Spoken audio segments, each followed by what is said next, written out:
Hello friends, this is Raj Yadav and welcome back to Chalak study YouTube channel.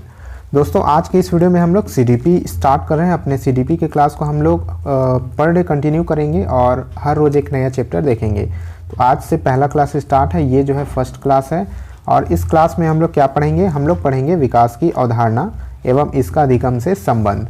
ये topic को हम लोग आज कवर करने वाले हैं, जिसको इंग्लिश में आप कह सकते हैं concept of development and it's relationship with learning. तो इसको आज हम लोग पूरी तरह से समझेंगे, कवर करेंगे।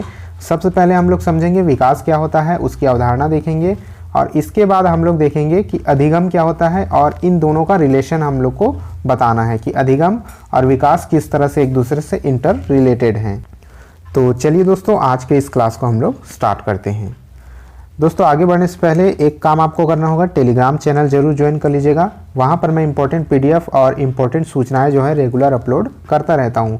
तो टेलीग्राम चैनल का लिंक आपको नीचे डिस्क्रिप्शन बॉक्स में मिल जाएगा। साथ ही आप अगर ये नाम सर्च करेंगे, चैनल का नाम सर्च करेंगे, तो आपको टेलीग्राम चैनल मिल जाएगा। तो चलिए स्टार्ट करते हैं आज के क्लास को। देखते हैं इसके इंपॉर्टेंट टॉपिक्स को। सबसे पहले देखते हैं हम लोग विकास यानी कि डेवलपमेंट क्या होता है। तो विकास को समझने के लिए आप जो हैं अपने स्कूल के दिनों से ही विकास पढ़ते आ रहे होंगे। विकास या फिर डेवलपमेंट एक्चुअल में है क्या, तो इसको जो है सीडीपी के लैंग्वेज में थोड़ा डीपली आपको समझना पड़ेगा। सबसे पहले देखिएगा कि विकास क्या है। विकास एक निरंतर चलने वाली प्रक्रिया है। अब आपने ये तो सुना ही होगा कि विकास निरंतर चलने वाली प्रक्रिया है, लेकिन ऐसा क्यों है? ऐसा क्यों होता है कि विकास निरंतर चलने वाली प्रक्रिया है? तो दोस्तों, जब एक ह्यूमन बीइंग, जब एक मनुष्य का जन्म भी नहीं होता है, जब एक मनुष्य के बनने की प्रक्रिया स्टार्ट होती है किसी माता के गर्भ में, अपने माता के गर्भ में जब किसी भी मनुष्य के बनने की प्रक्रिया स्टार्ट हो जाती है, तभी से उसका विकास शुरू हो जाता है, ऐसा माना जा सकता है। और ये तब तक चलता रहता है जब तक उस मनुष्य की मृत्यु नहीं हो जाती। इसलिए कहते हैं विकास एक निरंतर चलने वाली प्रक्रिया है जो कि जन्म से लेकर के मृत्यु तक कभी रुकती नहीं है। अलग अलग स्टेजेस में इसकी रफ्तार, इसकी गति जो है कम हो सकती है, ज़्यादा हो सकती है, लेकिन रुकती कभी नहीं है। ठीक है। सेकेंड पॉइंट देखिएगा कि विकास के अन्य नाम प्रगति, उन्नति, तरक्की, बढ़ोतरी। तो ये जो है ऑफिशियल स्टेटमेंट नहीं है, ये आप लोग को समझाने के लिए है। सेकेंड स्टेटमेंट जो है कि विकास को और दूसरे नामों से भी आप जान सकते हैं, जैसे कि प्रगति, उन्नति, तरक्की, बढ़ोतरी, इन सभी को मिलाकर के आपका विकास एक वर्ड बनता है। ठीक है। तो विकास इसी को कहते हैं। जैसे किसी भी चीज़ में, जैसे शरीर की बढ़ोतरी होना, ठीक है, मानसिक विकास होना, मानसिक प्रगति, मानसिक उन्नति, इन सभी को मिलाकर के एक वर्ड में आप इसको कह सकते हैं विकास यानी कि डेवलपमेंट। नेक्स्ट, विकास जीवन पर्यंत प्रक्रिया है। जैसे मैंने अभी बताया कि जब से एक मनुष्य के बनने की प्रक्रिया स्टार्ट होती है अपने माँ के गर्भ में, तब से लेकर के जब तक उसकी मृत्यु नहीं हो जाती, तब तक उसकी विकास की प्रक्रिया चलती ही रहती है, जो गर्भ धारण से लेकर मृत्यु तक चलती है। तो आई होप आप डेवलपमेंट को आसान भाषा में समझ पाए होंगे। यहाँ पर आगे बढ़ते हैं और देखते हैं विकास क्या है। इसको एक सेंटेंस में आप कैसे कह सकते हैं कि निर्भरता से स्वायत्तता की ओर जाना ही विकास है।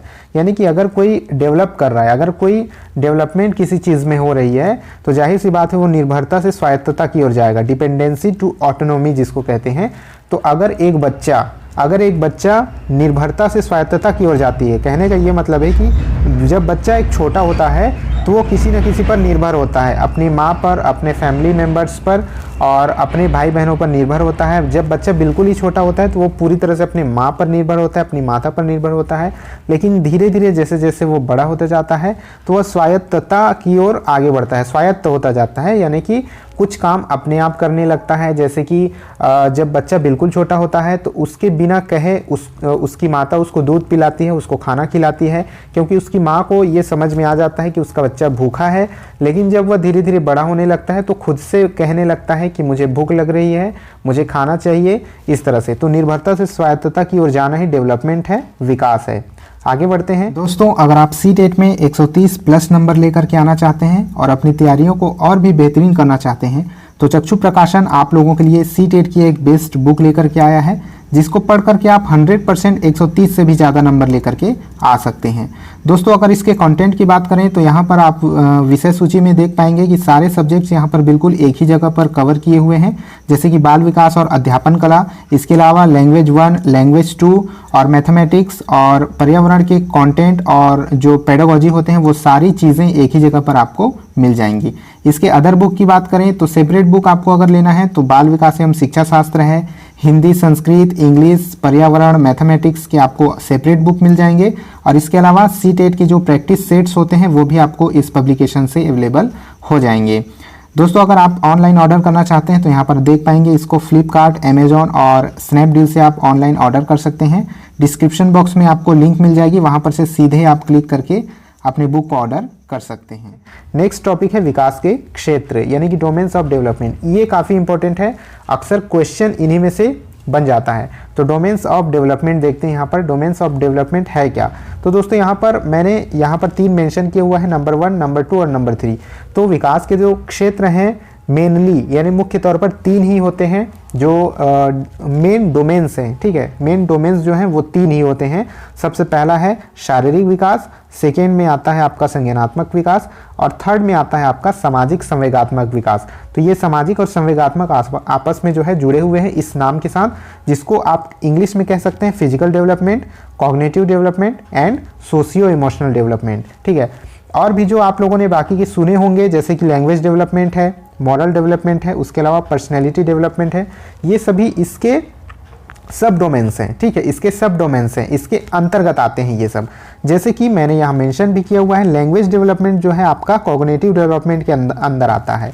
और इसके अलावा जो मॉरल डेवलपमेंट है और पर्सनैलिटी डेवलपमेंट है ये जो है सामाजिक संवेगात्मक विकास के अंतर्गत आते हैं, जिसको आप सोशल डेवलपमेंट भी कह सकते हैं, सामाजिक डेवलपमेंट भी, सामाजिक विकास भी कह सकते हैं। तो मुख्य रूप से अगर आपसे पूछा जाता है कि कितने डोमेन्स होते हैं विकास के यानी डेवलपमेंट के, तो आपको बताना है 3 डोमेन्स होते हैं, ठीक है। बहुत सारी जगहों पर अलग अलग तरीके से लिखा होता है, अलग अलग बुक्स में, अलग अलग चैनल पर अगर आप लोग देखेंगे तो कई तरह से इसको पढ़ाया जाता है। इन सभी को अलग अलग जो है डोमेन्स बता दिया जाता है, बट ऐसा नहीं होता है। जो डेवलपमेंट के मेन डोमेन्स हैं वो 3 होते हैं एक्चुअल में। पहला है शारीरिक विकास यानी कि फिजिकल डेवलपमेंट, सेकेंड है संज्ञानात्मक विकास यानी कि कॉग्निटिव डेवलपमेंट और तीसरा आपका आ जाता है सामाजिक संवेगात्मक विकास यानी कि सोशियो इमोशनल डेवलपमेंट। अब इसको नोट करते चलिएगा कि जैसे संज्ञानात्मक विकास के अंदर ही आपका भाषा विकास आ जाता है यानी कि लैंग्वेज डेवलपमेंट जो है संज्ञानात्मक विकास से जुड़ा हुआ है, उसके अंतर्गत आता है। इसी के अलावा मॉरल डेवलपमेंट और पर्सनैलिटी डेवलपमेंट है वो है सोशियो इमोशनल डेवलपमेंट के अंतर्गत आता है। तो इस सब को ध्यान में रखिएगा। अब आगे बढ़ जाते हैं दोस्तों, देखते हैं अधिगम क्या है, ठीक है। आपके जो मेन सब्जेक्ट में, आपके मेन टॉपिक में ये लिखा हुआ है विकास और अधिगम दोनों को एक दूसरे से इंटर रिलेटेड करना है, डेवलपमेंट और लर्निंग को। तो अब देखते हैं कि लर्निंग क्या है। तो मॉर्गन के अनुसार यहाँ मैंने 2 परिभाषा भी मेंशन की हुई हैं ताकि आप लोग जो है इसको अच्छे से समझ सकें। मॉर्गन ने कहा है कि अभ्यास या अनुभूति के परिणाम स्वरूप व्यवहार में होने वाले स्थायी परिवर्तन को सीखना कहा जाता है, यानी लर्निंग कहा जाता है, अधिगम कहा जाता है। तो अभ्यास क्या है और अनुभूति क्या है, इसको पहले समझिए। अभ्यास का क्या मतलब होता है? प्रैक्टिस, यानी किसी भी चीज़ को बार बार दोहराते हुए उस काम को करके सीखना अभ्यास कहलाता है। अनुभूति क्या होता है? किसी चीज़ को महसूस करना, किसी भी चीज़ को महसूस करना, उसको अनुभूति कहा जाता है। तो अभ्यास और अनुभूति के परिणाम स्वरूप व्यवहार में होने वाला स्थायी परिवर्तन सीखना कहलाता है। ठीक है, समझ गए इस चीज़ को। अभ्यास और अनुभूति इन दोनों के फलस्वरूप अगर किसी चीज़ को कोई सीखता है, मान लीजिए हम किसी चीज़ को कैसे सीखते हैं, या तो अनुभव करके सीखेंगे या फिर अभ्यास करके सीखेंगे। मान लीजिए एक छोटा बच्चा होता है, उसको आग की नॉलेज नहीं है कि आग में गर्मी होती है। जैसे कि एक छोटा बच्चा, अक्सर आप लोगों ने देखा या सुना होगा कि एक दिए को, एक छोटा बच्चा दिए में जो लौ जलती रहती है उसको अक्सर छूने का प्रयास करता है, क्योंकि उसको पता नहीं होता कि वो गर्म है। बस उसको दिया जो है, एक दीपक जो है अपनी ओर आकर्षित करता है, उसकी लौ अपनी ओर आकर्षित करती है, क्योंकि वो देखने में बहुत अच्छी लगती है और हिलते डुलती रहती है, इसलिए बच्चा उसको छूने की कोशिश करता है। जब वो उसको छूता है तब उसको गर्म लगता है, बच्चे की हाथ जल जाती है, बच्चे की उंगली जल जाती है, तब बच्चे को पता चलता है कि हाँ ये गर्म है, इसको छूने से हाथ जल जाती है या जल सकती है।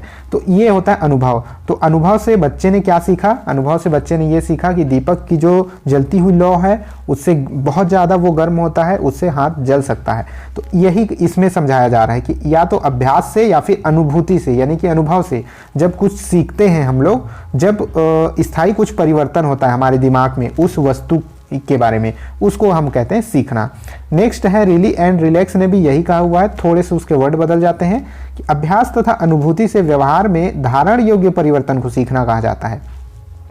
मतलब कि जब कोई अभ्यास करता है किसी चीज़ का या उसको किसी चीज़ की अनुभूति होती है तो उससे क्या होता है, धारण योग्य परिवर्तन, यानी जो चीज़ उसने सीखा वो उसके मस्तिष्क में धारित हो सकती है, उसके मस्तिष्क में हमेशा के लिए या कुछ समय के लिए रह सकती है, उसको सीखना कहा जाता है। ठीक है, तो आप समझ गए कि लर्निंग क्या होता है।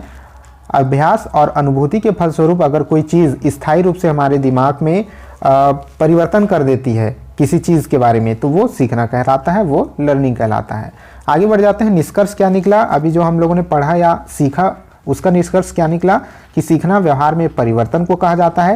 यानी किसी भी चीज़ को सीखना तब तक नहीं कहेंगे जब व्यवहार में हमारे परिवर्तन नहीं आ जाएगा, जब उसको सोचने समझने की जो हमारी क्षमता है उसमें परिवर्तन नहीं आ जाएगी, तब तक उसको सीखना हम नहीं कहेंगे। नेक्स्ट है, जैसे कि मान लीजिए कोई बच्चा साइकिल सीखता है, ठीक है, साइकिल चलाना पहली बार सीखता है तो उसके व्यवहार में परिवर्तन आया। ठीक है, वो पहले साइकिल चलाना नहीं आता था उसको, लेकिन अब उसको साइकिल चलाना आने लगा, तो ये हो जाएगा उसके लिए सीखना। व्यवहार में परिवर्तन अभ्यास या अनुभूति के फलस्वरूप होता है। तो जैसे मैंने बताया, या तो अभ्यास या अनुभूति, इन दोनों के फलस्वरूप व्यवहार में परिवर्तन होता है। नेक्स्ट है, व्यवहार में अपेक्षाकृत स्थायी परिवर्तन होता है। स्थायी, अब इसका मतलब समझिएगा, स्थायी परिवर्तन ऐसा नहीं है कि जैसे कि बच्चे ने एक दिन साइकिल चलाया, ठीक है, वो 1 घंटे उसने प्रैक्टिस की, उसके बाद वो साइकिल चलाने लगा, लेकिन जब दूसरे दिन उसने फिर से साइकिल चलाना स्टार्ट किया तो उससे वो साइकिल चलाना नहीं बन रहा है, वो फिर से गिर जा रहा है, तो इसको सीखना नहीं कहेंगे, उसने साइकिल चलाना भी नहीं सीखा है। तो जब तक स्थायी परिवर्तन नहीं होगा उसको सीखना नहीं कहेंगे। ठीक है, स्थायी परिवर्तन नहीं होगा जब तक कि वो काफ़ी दिनों तक उस साइकिल को चला नहीं पाएगा, मतलब कि जब तक वो नहीं चला पाएगा तो उसको सीखना नहीं कहेंगे। जब वो चलाने लगेगा काफ़ी दिन तक, चलाते चलाते जब वो चलाना सीख जाएगा उसको सीखना कहेंगे, उसको लर्निंग कहेंगे। आगे बढ़ते हैं, एक और टर्म यहाँ पर आपको मिलेगा वृद्धि। ठीक है, वृद्धि, जो कि एग्जाम्स में कई बार पूछे जाते हैं, वृद्धि और विकास से। ये दोनों एक दूसरे से काफ़ी मिलते जुलते हैं लेकिन एक दूसरे से अलग भी हैं। ठीक है, तो एक तरफ है वृद्धि, एक तरफ है विकास, दोनों में डिफरेंस को समझिएगा।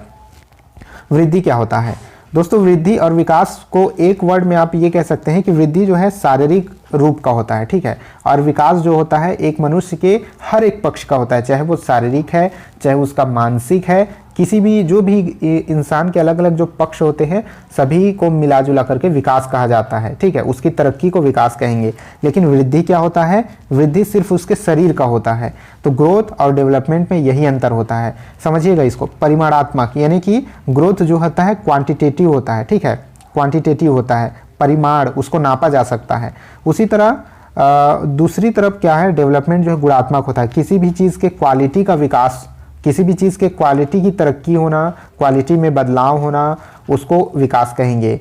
सेकेंड में देखिएगा शारीरिक पक्ष, जैसे मैंने बताया कि वृद्धि क्या होता है, एक शारीरिक पक्ष है। मनुष्य के हाथ पैर का विकास होता है, मनुष्य के शरीर का विकास होता है, मनुष्य के अंदर उसके अंतड़ी फेफड़ों का विकास होता है। जितनी भी शारीरिक चीज़ें हैं जैसे कि बोलना, ठीक है, बोलना, तो ये जो वृद्धि के अंतर्गत आ जाएगा।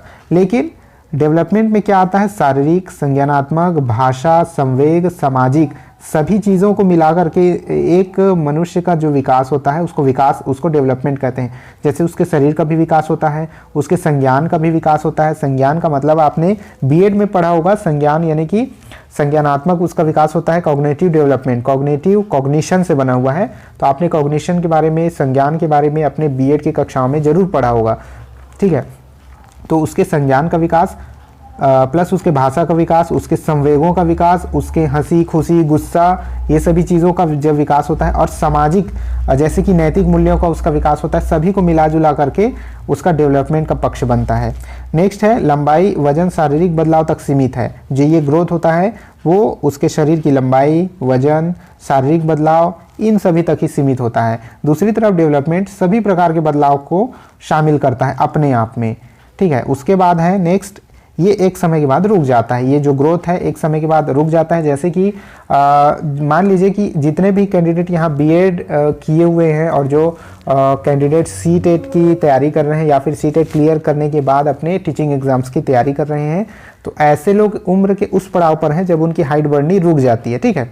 आप सभी इस बात से सहमत होंगे कि एक निश्चित समय के बाद एक व्यक्ति की ऊंचाई बढ़नी रुक जाएगी, ठीक है। ऊंचाई, उससे ज़्यादा वो हाइट उसकी नहीं बढ़ेगी, तो ये वृद्धि के अंतर्गत आता है। यानी कि वृद्धि क्या होता है, एक समय के बाद रुक जाता है। लेकिन डेवलपमेंट क्या होता है, एक मृत्यु तक चलने वाली प्रक्रिया है। जैसे हमने स्टार्टिंग में पढ़ा, डेवलपमेंट या फिर विकास जो है मृत्यु तक चलती रहती है। जब तक एक व्यक्ति की मृत्यु नहीं हो जाती उसका विकास निरंतर जारी रहता है। नेक्स्ट है मापन संभव है। ये जो ग्रोथ है उसको माप सकते हैं। जैसे कि किसी मनुष्य का वजन कितना है, 20 किलो है, 50 किलो है, 70 किलो है, माप सकते हैं उसको, ठीक है। उसकी लंबाई कितनी है, 5 फुट है, 6 फुट है, 7 फुट है, उसको मापा जा सकता है। लेकिन डेवलपमेंट जो है उसको मापना संभव नहीं है, ठीक है। जो उसका विकास है उसको नहीं मापा जा सकता। ये नहीं कहा जा सकता कि उसके संज्ञानात्मक विकास इतना हो गया है, ठीक है। उसका संज्ञानात्मक विकास या उसके भाषा का विकास 2 किलो बढ़ गया है, उसकी भाषा की जो नॉलेज है वो 2 किलो बढ़ गया है या घट गया है, ऐसा नहीं कहा जा सकता। तो इसको मापना संभव नहीं है डेवलपमेंट को। अब चलिए आगे बढ़ते हैं, विकास के चरण को शॉर्ट में समझते हैं, ठीक है। शॉर्ट में समझते हैं, इसको डिटेल से किसी और वीडियो में समझेंगे, नहीं तो वीडियो जो है लंबी हो जाएगी। विकास के चरण, स्टेजेस ऑफ डेवलपमेंट, इसको एक नज़र में हम लोग देख लेते हैं। तो यहाँ पर जो आपको स्क्रीन में शो हो रहा होगा, सबसे पहला जो है प्रीनेटल पीरियड, ठीक है। प्रीनेटल पीरियड क्या होता है, यानी कि गर्भावस्था। ये जो प्रीनेटल पीरियड है वो गर्भाधान का समय होता है। जैसे कि यहाँ पर उसकी टाइमिंग दी हुई है, जो रेड अक्षरों में जो आपको दिखाई दे रहे होंगे, 9 महीनों से, मतलब कि 9 महीनों का ये जो समय होता है, जिसको दिनों में अगर गिना जाए तो लगभग 240 दिन का समय इसको माना जाता है, लगभग, ठीक है। लगभग 240 दिन का समय माना जाता है, वो होता है प्रीनेटल पीरियड। यानी कि गर्भ में एक मनुष्य का जब जन्म होने से पहले जब वो गर्भ में होता है उस समय को प्रीनेटल पीरियड कहा जाता है। हिंदी में इसको गर्भावस्था कहा जाएगा। सेकेंड नंबर पर है इन्फेंसी। इन्फेंसी, जन्म से लेकर कि 2 वर्ष के समय को इन्फेंसी यानी कि शैशवावस्था कहा जाता है। हिंदी में आप इसको अगर नोट करना चाहें तो कर सकते हैं, शैशवावस्था। इन्फेंसी को कहा जाता है शैशवावस्था। जन्म से लेकर के 2 वर्ष के समय को शैशवावस्था कहा जाएगा। अब उसके बाद आ जाते हैं बाल्यावस्था, ठीक है। बाल्यावस्था, अब इसको 2 भागों में बांटा जाता है। जैसे कि चाइल्डहुड को अर्ली चाइल्डहुड और लेटर चाइल्डहुड में बांटा जाता है। ये जो टाइम पीरियड दोस्तों यहाँ पर आपको दिख रहा होगा, जन्म से 2 वर्ष, 2 से 6, 6 से 12, 13 से 19, तो ये जो टाइम पीरियड है वो अलग अलग बुक्स में आपको अलग अलग मिलेंगे। तो ये सभी लगभग हैं, अलग अलग बुक्स में अलग अलग मानक ही दिए हुए होते हैं, तो आप लोग कंफ्यूज मत होइएगा उसके पीछे, ठीक है। बहुत ज़्यादा इसमें देखने वाली बात नहीं है। कई जगहों पर ये जो 2 से 6 वर्ष है वो आपको 2 से 7 वर्ष भी देखने को मिल जाएंगे। ये जो 6 से 12 वर्ष है आपको 7 से 13 वर्ष भी देखने को मिल जाएंगे। ये जो 13 से 19 वर्ष है आपको 12 से 18 या 12 से 19 वर्ष भी देखने को मिल जाएंगे। तो इसमें बहुत ज़्यादा कंफ्यूज होने की कोई ज़रूरत नहीं है। तो इन्फेंसी हम लोगों ने देख लिया। अब है अर्ली चाइल्डहुड यानी कि पूर्व बाल्यावस्था, ठीक है। पूर्व बाल्यावस्था 2 से 6 वर्ष, इसको पूर्व बाल्यावस्था कहेंगे। और उसके बाद है लेटर चाइल्डहुड, जिसको आप कह सकते हैं 6 से 12 वर्ष का समय है लेटर चाइल्डहुड यानी कि उत्तर बाल्यावस्था। अब है एडोलेसेंस। एडोलेसेंस आपका 13 से 19 वर्ष तक का समय होता है, जिसको आप कह सकते हैं, एडोलेसेंस को आप कह सकते हैं किशोरावस्था, ठीक है। किशोरावस्था का समय ये जो होता है। अब इसके कुछ कुछ विशेषताएं हैं, तो विशेषताओं को एक लाइनों में समझ लीजिए। इसको प्रीनेटल पीरियड जो है, ये जो है प्रीनेटल पीरियड के बाद जब इन्फेंसी आती है, यानी कि जब बच्चे का जन्म होता है, जब वो जन्म से 2 वर्ष तक का होता है, तो वो पूरी तरह से सेंस बेस्ड होता है। सेंस, वो चीज़ों को छू करके सेंस करता है, चीज़ों को छू करके अनुभव करता है। जैसे कि एक छोटा बच्चा जो चल भी नहीं पाता, अगर उसको हम पेन पकड़ाते हैं तो वो पेन को पहले छू करके महसूस करेगा। कोई भी चीज़ पकड़ाएंगे उसको वो पूरी तरह से हथेली से अपने पकड़ लेता है, उसके बाद मुंह में ले जाने की कोशिश करता है। तो इस तरह से सेंस बेस्ड होता है। वो अपनी जीभ से, अपने होठों से उसको छू के टच करके महसूस करता है, अपने उंगलियों से छू करके महसूस करता है। तो पूरी तरह से सेंस बेस्ड होता है ये उम्र जो है 0 से 2 वर्ष। उसके बाद है अर्ली चाइल्डहुड। अर्ली चाइल्डहुड क्या होता है, अर्ली चाइल्डहुड जो है टॉय एज होता है, टॉय एज होता है, ठीक है। खिलौनों से खेलने का समय होता है। तो इसको क्या कहेंगे, टॉय एज इसको कहा जाता है, तो नोट करते चलिएगा। और इसको ईगोसेंट्रिक जो है पीरियड भी कहा जाता है। लेटर चाइल्डहुड को क्या कहा जाता है, इसको कहते हैं ट्रबलसम एज कहा जाता है, ट्रबलसम एज, ठीक है। लेटर चाइल्डहुड को ट्रबलसम एज कहा जाता है। और एडोलेसेंस जो है, एडोलेसेंस को आइडेंटिटी क्राइसिस कहा जाता है। इस उम्र के बच्चे जो है अपने आप को आइडेंटिटी, अपने आप की आइडेंटिटी समाज के अंदर ढूंढने की कोशिश करते रहते हैं। इसी को जो है एरिक एरिक्सन ने आइडेंटिटी क्राइसिस कहा है, और स्टैनली हॉल ने क्या कहा है, स्ट्रेस एंड स्टॉर्म की अवस्था कहा है, तूफान एवं तनाव की अवस्था कहा हुआ है स्टैनली हॉल ने। चलिए आगे बढ़ते हैं और आगे क्या पॉइंट है उसको एक बार देखते हैं। दोस्तों आगे है विकास को प्रभावित करने वाले तत्व। विकास को प्रभावित करने वाले तत्व, तो कुछ बाहरी तत्व हैं, कुछ आंतरिक तत्व हैं, जैसे कि इंटरनल फैक्टर्स। इंटरनल फैक्टर्स में क्या क्या आप क्या जाएंगे, आनुवांशिक घटक। ये इंटरनल इसलिए होता है क्योंकि ये अंदर से विकास को प्रभावित करते हैं, जैसे कि अनुवांशिकता जीन्स, जैसे कि आप जान रहे होंगे जीन्स होता है, अपने माता पिता से बच्चों को मिलता है। मान लीजिए कि किसी के माता पिता हाइट में कम है, तो बच्चा भी जाहिर सी बात है हाइट में कम होगा, तो वो अनुवांशिक घटक है जो उसके विकास को प्रभावित कर रहा है। आगे है शारीरिक वातावरण, जो बच्चे का एक शारीरिक वातावरण है, जैसे कि शरीर के अंदर उसके कुछ बदलाव हैं, कुछ हार्मोनल चेंजेस हैं, अगर नहीं हो पा रहे हैं तो उसका विकास बाधित हो सकता है। उसके बाद है बौद्धिक घटक, जैसे कि किसी अलग अलग बच्चों की जो है बौद्धिकता अलग अलग होती है, किसी के सोचने समझने की क्षमता कम होती है, किसी की अधिक होती है, तो ये होते हैं बौद्धिक घटक। अगर किसी बच्चे की सोचने समझने की क्षमता थोड़ी सी कम है तो वो उसके विकास में बाधक बिल्कुल हो सकती है।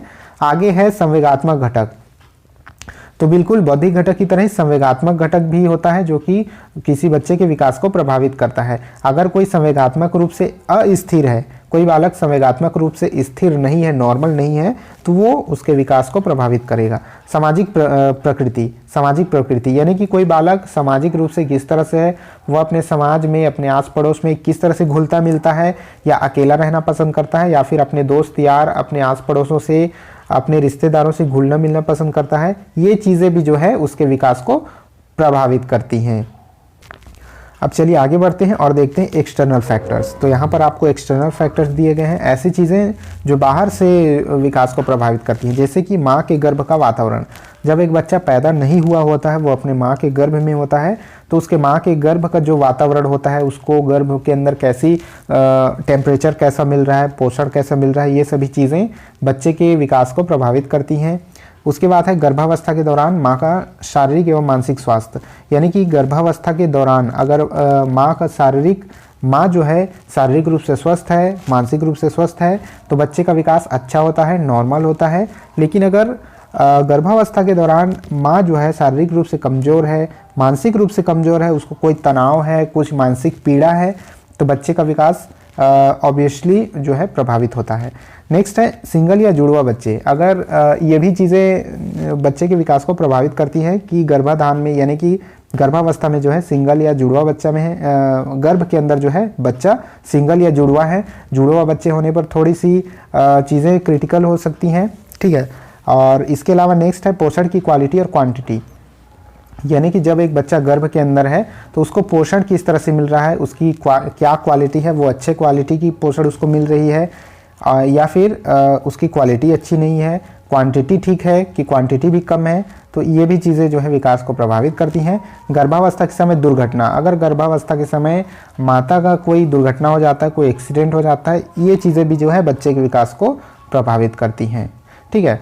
तो आज के इस क्लास में इतने ही टॉपिक्स थे। अगर कोई टॉपिक इस टॉपिक में से अगर कोई छूट गया है तो नीचे कमेंट बॉक्स में कमेंट कीजिएगा, अगले वीडियो में उसको शामिल कर लिया जाएगा, ठीक है। तो अगर इसमें कोई छूट गया है तो मैं भी उसको अगले वीडियो में कवर करने की पूरी कोशिश करूंगा। वीडियो पसंद आया होगा तो लाइक ज़रूर कर दीजिएगा।